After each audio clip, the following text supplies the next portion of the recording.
Il y a 10 jours, le carrefour de Givors a été totalement inondé et 39 salariés et clients ont été bloqués dans le magasin.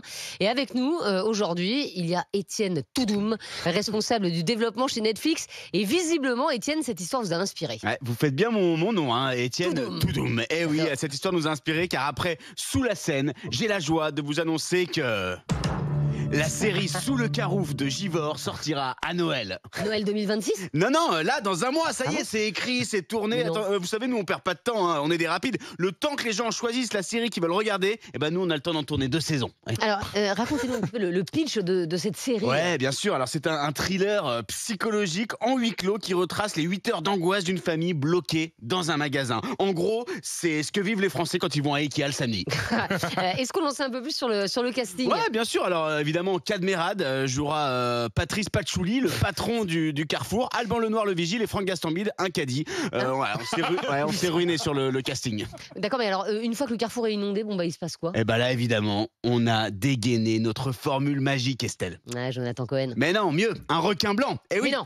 Ben si, qui se retrouve à nager entre le rayon surgelé et le rayon des biscuits apéro. Et je peux vous dire que ça a de la gueule. Voilà. Un requin dans un carrefour. Mais pourquoi pas? On a bien mis un requin sous la scène, je vous rappelle, ça n'a dérangé personne, on a cartonné. D'ailleurs, on prépare déjà la suite. Ah bon ? Ce sera quoi ? Ouais, ça se passe 1 an après, mais là on a inversé le truc. C'est les requins qui vont se retrouver traqués par un super prédateur qui rôde dans la Seine. Une fièvre géante ?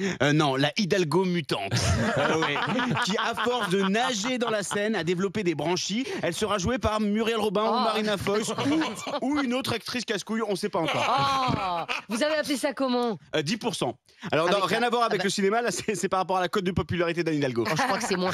Vous préparez d'autres séries sur des événements réels ? Ouais, bah évidemment, on a trouvé le filon, là. On fait une série sur les inondations à Saint-Tropez avec Cadmerade dans le rôle du maire, Alban Lenoir, le nouveau gendarme de Saint-Tropez, et Franck Gastambide qui jouera une bouée de sauvetage. Et là aussi, vous avez un titre ? Ah ouais, alors là, on a brainstorm pendant 6 jours avec la team Créa et ça s'appellera Pas sous le soleil. Ah oui. Eh oui, vu que c'est à Saint-Tropez. Ah oui, d'accord. Il y aura un requin là aussi pour faire peur ? Non, pire. Brigitte Bardot. Arrêtez, mais vous êtes horrible. Et vos concurrents aussi vont sortir des programmes, j'imagine, sur des faits réels. Ouais, évidemment. Alors Amazon prépare une émission sur Notre-Dame de Paris, ça s'appellera LOL qui paye rentre, réalisée par Rachida Dati. Merci en tout cas.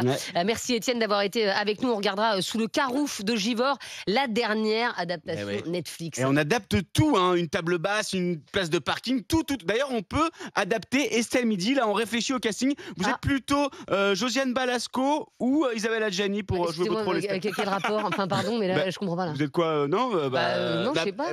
Et Sophie Marceau ? Non, ça sera Cadmerade avec une perruque. On a un contrat de 25 films avec lui. Désolé, faut rentabiliser. Allez, ça part en prod. Merci beaucoup, Étienne Toudoum, alias Pierre-Antoine Damecourt, qu'on retrouve tous les jours à 13h45 sur RMC dans le Damecourt du jour et puis en podcast rmc.fr, l'appli RMC et toutes vos applis de téléchargement.